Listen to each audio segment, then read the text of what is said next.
Hello, good morning সবাইকে। এখন ভোর 5টা বাজছে। তো মর্নিং ওয়াকে বেরোলাম। তো দেখতে পাচ্ছেন এখনো রাত হয়ে আছে, অন্ধকার। মুখ তো দেখাই যাবে না। ঠিক আছে, রাস্তাতে আলো আছে, এমনি দেখা যাচ্ছে, অসুবিধা নাই। চলুন আজকে রাস্তায় যেতে যেতে দেখায় যে রাস্তার মধ্যে দেখলে কত কিছু জিনিস দেখতে পাওয়া যায়, কত কিছু জিনিস শেখা যায়। ঠিক আছে, তো চলুন। এই যে রাস্তার অবস্থা, এখনো অন্ধকার। তো একটু আসার সময় হয়তো দেখাবো, কারণ এখন তো অন্ধকার, এখন তো দেখতে পাওয়া যাবে না। দেখেন একটা পুকুর আছে, সতেক পুকুর। এই পুকুরে আমরা ছোটবেলায় খেলা করতাম। তো পুকুরটার এমন অবস্থা, খারাপ অবস্থা, প্রতিদিনই দেখছি। তো খারাপ লাগে, পুকুরটার জল এত নোংরা হয়ে আছে। মুশকিল হচ্ছে পুকুরটাকে আমি কখনো পরিষ্কার দেখি না, সবসময় এই অবস্থা। মানে কি বলবো, আমাদের জন্যই হয়, আমরাই নিজেদের পরিবেশটাকে খারাপ করি। যাই হোক, এখন কিছু দেখা যাচ্ছে না, আসার সময় দেখবো। তো সামনে একটা মন্দিরও আছে, কালী মন্দির, যেখানে আমি বসে থাকি। মেয়েটাকে যখন দিতে যাই স্কুলে, তখন এই মন্দিরটাই দেখি। তো আমার এই রাস্তাতে অসংখ্য মন্দির আছে এরকম, ঠিক আছে। এবং সেখানে মানুষে কিন্তু পুজো করে সবসময়, এবং প্রত্যেকের বাড়িতে ঠাকুরও আছে, পুজো করে। কেন বলছি আমি একটুখানি পরে বুঝতে পারবেন। তো পুজো করা মানে, মানুষের এখন এমন অবস্থা যে না, যে নিজের বাড়ি ঘর পরিষ্কার রাখে, মন্দিরও পরিষ্কার রাখে, কিন্তু যদি সেই রকম ভাবে পরিবেশটাকেও একটু পরিষ্কার রাখে তাহলে খুব ভালো হয়। ঠিক আছে, এই যে পুকুরটা দেখালাম, ইচ্ছা করলেই মানুষ এই পুকুরটাকে পরিষ্কার রাখতে পারে, কিন্তু যত আবর্জনা, বাড়ির আবর্জনা, তারা গিয়ে পুকুরটাতে ফেলে। এবং প্রতিদিন আসছি বলে দেখে খারাপ লাগে। আমি এই রাস্তা দিয়ে যাবো এখন। একটু সকাল হলে ভালো হতো, তাহলে পরিষ্কারভাবে দেখা যেত। এই হচ্ছে আমার স্কুল। আজকে রবিবার, কিন্তু তাও স্কুলে আসতে হবে। আমরা দেখতে পাচ্ছেন উপরে বক্স লাগানো আছে, স্পিকার লাগাইছে। আর একটা পরীক্ষা আছে, পুলিশ কনস্টেবল পরীক্ষা। তো তাই জন্য রবিবার বলেও আজকে স্কুলে আসতে হবে। স্কুলে মোবাইল অ্যালাউ নেই, আজকে তো বেশালি পরীক্ষার দিনগুলোতে অ্যালাউই থাকে না। আজকে মোবাইল যদি করা যেত তাহলে করতাম। একটা প্যান্ডেল করেছে, এখন তো স্কুল রাত্রে বন্ধ, লাইট জ্বালানো হয়েছে।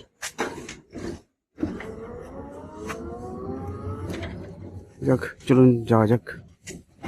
পরে কোনো একটা ভিডিওতে স্কুলটাকে আপনাকে দেখাবো।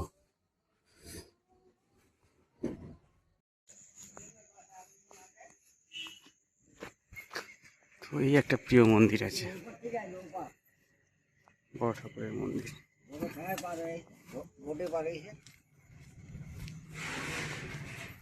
এখনো সকাল হলো না, প্রায় আধ ঘন্টা হয়ে গেল। হয়,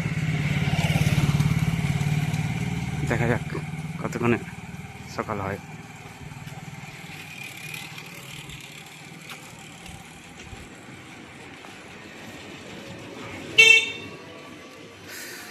সকালের যাত্রীরা অনেক সময় মানে ট্রেনে চাপে, তো ওই জন্য টোটোগুলো সব চালু হয়ে গেছে।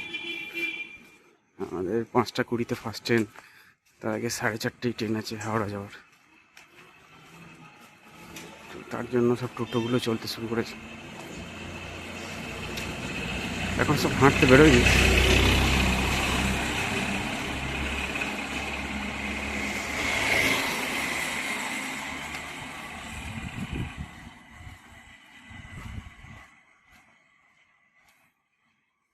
একটা মন্দির দেখায় আপনাকে।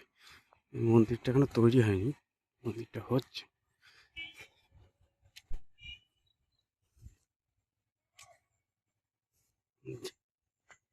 এই মন্দিরটা, এই মন্দিরটাকে খুব ছোট করা ছিল।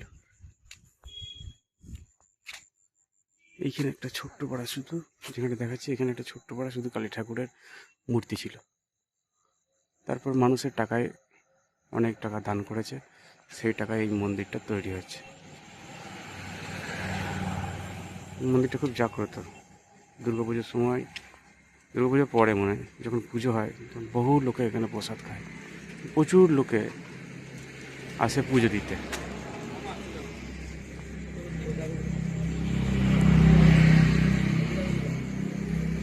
এবং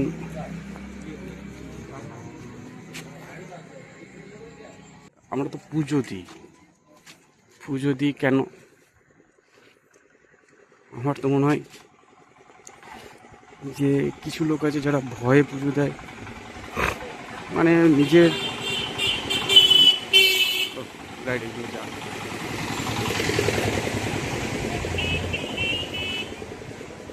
মানে ভয়ে কারো কারো ইচ্ছায় শক্তিতে তারা পুজো দেয়, কারো ভালো লাগে তাই পুজো দেয়।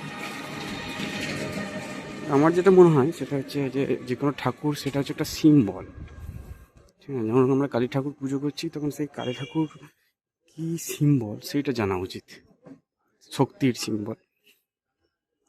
সেই শক্তিটা কি করে, তার পিছনের কাহিনী, সেই সমস্ত জেনে পুজো করা উচিত। কালী ঠাকুরের যে ইতিহাস পড়ি আমরা, যে তিনি দুষ্টুর দমন করেছিলেন, তাই সিম্বলটাকে বুঝে যদি আমরা সেইটাকে আমাদের নিজেদের জীবনে নিয়ে আসি তাহলে ভালো হয়। এখান দিয়ে মাথায় তোলা যায় যে এখানে একটা বড় মন্দির আছে, পরে কোনো একদিন যাওয়া যাবে ভেতরে, যেখানে আজ প্রায় 100 দিন ধরে, 100 বছর দিন না, যে টানা হরিনাম হয়েই যাচ্ছে, কোনোদিনও আজ পর্যন্ত কোনোদিন বন্ধ হয়নি, চলে যাচ্ছে। এবং বলছে নাকি এখনো কোনোদিনও বন্ধ হবে না, দিন নেই রাত নেই, 24 ঘন্টা সেখানে হরিনাম হয়। আচ্ছা, তাহলে যেটা বলছিলাম যে যখন আমরা পুজো করি তখন আমরা নিজেদের মনের ভয়, কারো কারো হয়তো কোনো কিছু ইচ্ছা আছে, সেই ইচ্ছা পূরণের জন্য ঠাকুরকে ডাকি, ভক্তি ভরে পুজো দিই। কিন্তু আমরা আসলে ঠাকুরের যে মহিমা, মানে ঠাকুর অ্যাকচুয়ালি সিম্বল, আমার কাছে যেটা মনে হয় সেই সিম্বলটাকে আমরা বুঝতে পারি না, কি বলতে চাইছে ঠাকুর, কেমনভাবে থাকতে চাইছে। কালী ঠাকুর শক্তির ঠাকুর। বাসটা যাক,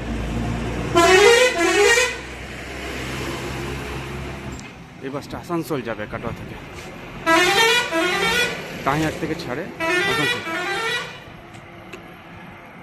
এমনি দেখবেন প্রত্যেকটা ঠাকুরেরই কিন্তু একটা একটা করে সিম্বল আছে, শিব ঠাকুর বলুন বা আমাদের শ্রীকৃষ্ণ।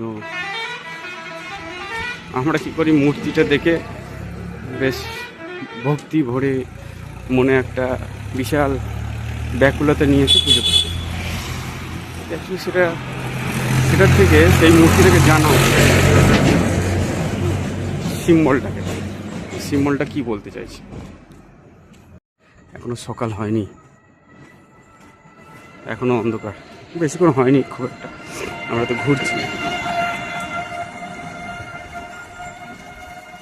তাই যখন পুজো করা হয় তখন দেখবেন, আমি এক জায়গায় দেখেছিলাম যে পুরোহিতরা কী করে, তারা সেই ঠাকুরের যে জিনিসগুলো আছে, তার পিছনে যে কাহিনীগুলো আছে সেগুলো পড়ে শোনায়।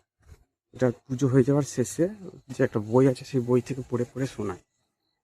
তো সেইটা সবচেয়ে গুরুত্বপূর্ণ, কারণ পুজোর সময় কী মন্ত্র বলে সেটা তো আমরা বুঝতে পারি না, কিন্তু তার পিছনে যে কাহিনীটা আছে সেই কাহিনীটা শোনা উচিত সবাইকে, এবং পারলে সেইটা নিজেদের জীবনে অ্যাপ্লাই করা উচিত। কালী ঠাকুরের পুজো হচ্ছে, কালী ঠাকুরের যে পিছনের ইতিহাস, কীভাবে তিনি দুষ্টের দমন করলেন, এবং সেইটাকে নিজের জীবনে অ্যাপ্লাই করা, সেইটা উচিত। ওই ঠাকুরের কাছে গেলাম, পুজো দিলাম, প্রসাদ নিয়ে এলাম, প্রসাদটা খেলাম, এবং সেই প্রসাদ খেয়ে আমাদের পূর্ণ হলো এবং যত পাপ করেছি সেগুলো সব ধুয়ে গেল। এটা ঠিক নয়। তা বলে এটাও ঠিক নয় যে আমি কালী পুজো সম্পর্কে, কালীর ইতিহাস সম্পর্কে পড়লাম আর লাঠি সোটা নিয়ে বেরিয়ে পড়লাম যে কোথায় কোথায় শত্রু আছে তাদেরকে মারি। এটাও ঠিক নয়। যে আগে ভালো করে বোঝা উচিত কোনটা শত্রু কোনটা মিত্র।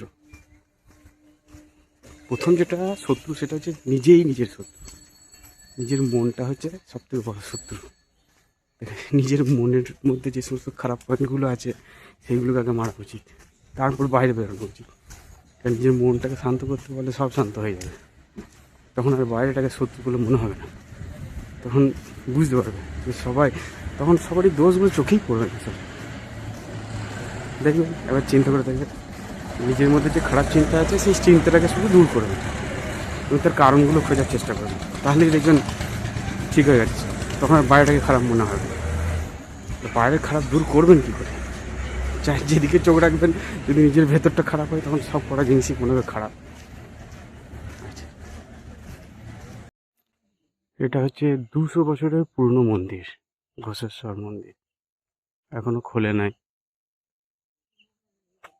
বর্ধমানের তখন যে রাজা ছিলেন তিনি মন্দিরটা তৈরি করেছিলেন। এখানকার যে ঘোষ, কি ইছাই ঘোষ বলে একজন ছিলেন, তিনি মন্দিরটা তৈরি করেছিলেন।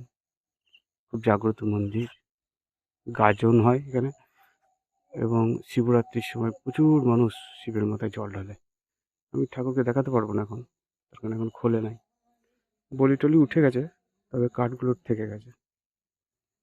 এবার আপনি যদি ওই শিবরাত্রিতে যারা জল ঢালতে আসে তাদেরকে যদি জিজ্ঞেস করেন যে ঠাকুরের মহিমা কিছু জানে, যে শিবকে, বা এই সামনে একজন নন্দী বসে আছে তার কি ব্যাপার স্যাপার, তা বলতে পারবে না, তাই না?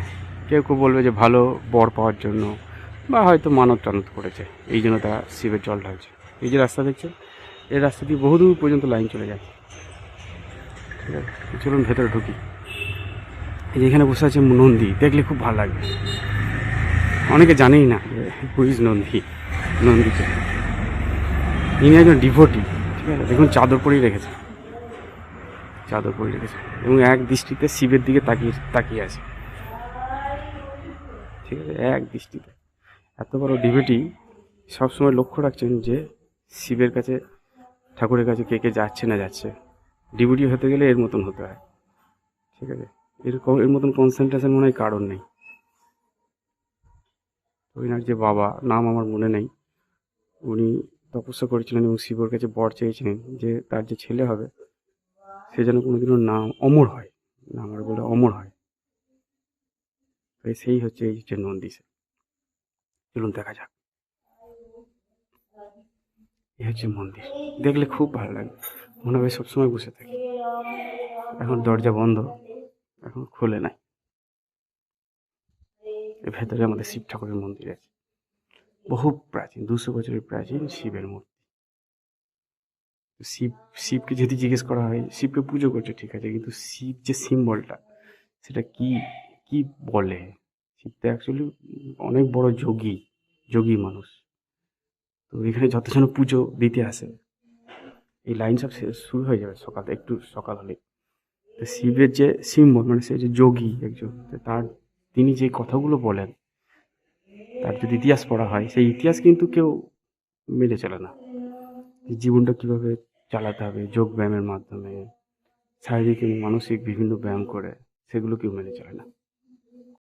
যে অনেক জ্ঞান দেওয়া হলো, সবাই ভক্তি ভরে প্রণাম করছে।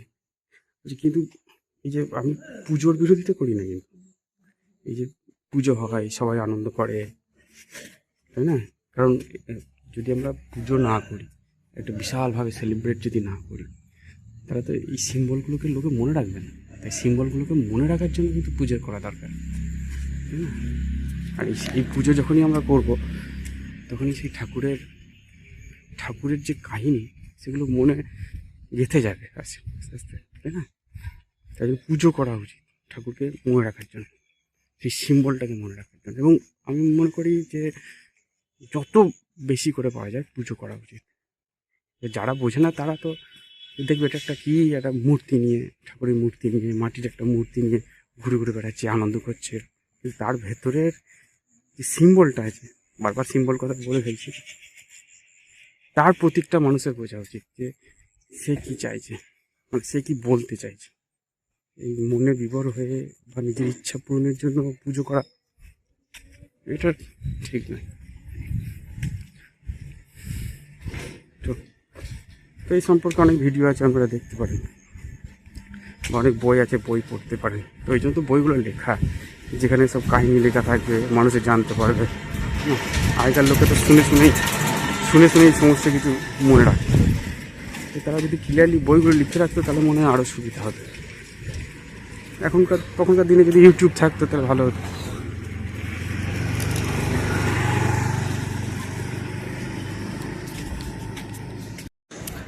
তাহলে ঘোরা প্রায় হয়ে গেল। এই আবার স্কুলের কাছে চলে এসেছি। যাক, এখন আলো একটু ফুটেছে, দেখতে পাচ্ছেন মাইকগুলো লাগানো আছে। এটা অ্যাকচুয়ালি আমার স্কুল। আজ পরীক্ষা আছে, কনস্টেবলের পরীক্ষা। রবিবার হলেও আসতে হবে। 12টা থেকে 1টা, 1 ঘন্টার পরীক্ষা। কোনো একদিন পর একদিন স্কুলের ভিডিও দেখাবো আপনাদেরকে। 12টা থেকে 1টার সময় ভিডিও হলে, পরীক্ষা হলে কী হবে, আসতে হবে আমাদের 8টা 9টার সময়। এখানে টেন্ট বানিয়ে রেখেছে।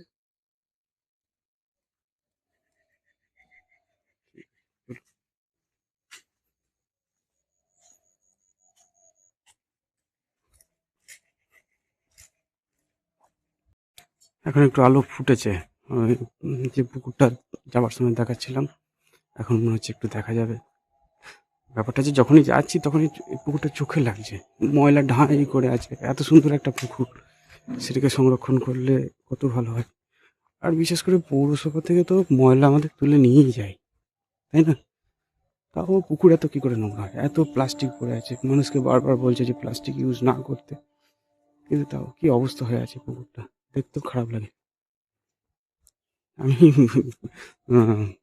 ওই মন্দিরগুলোর কথা এই জন্যই বলছিলাম যে আমরা মন্দিরটাকে ঠিকঠাক রাখছি, ঠাকুরের পুজো টুজো করছি, কিন্তু আমরা এই পরিবেশটাকে খেয়াল করছি না। যা হোক, সকালবেলায় আপনাদেরকে দেখালাম। চলুন, আর বেশি কিছু বলা উচিত নয়। নিজেদের পাড়ারই জায়গা, এর মধ্যে আমিও জড়িত আছি হয়তো কোনোভাবে, কোনো কিছু ময়লা করার ব্যাপারে। কিন্তু আমার মনে হয় সবাই মিলে চেষ্টা করলে এগুলো, এই প্লাস্টিক পড়ে আছে, কারো না কারো বাড়ির প্লাস্টিক নিশ্চয়ই রাস্তার মধ্যে ফেলার কি দরকার? কিছুক্ষণ পরই তো পৌরসভা থেকে লোক আসবে, তারা তো প্রতিদিন ময়লা নিয়েই যায়। একটু চেষ্টা করলেই সব কিছু পরিষ্কার করা যায়, অন্তত পক্ষে কিছুটা তো কমানো যায়। যাক, তো আজকের মতন ব্লগটা এখানেই শেষ করি। আজকে সকালেই ব্লগ করলাম, মনে করলাম দেখাই আপনাদের গোটা রাস্তাটা, কোথায় কোথায় ঘুরি। আশা করি আপনাদের ভালো লেগেছে। ঠিক আছে, পরের একটা ব্লগে আবার দেখা হবে। বাই।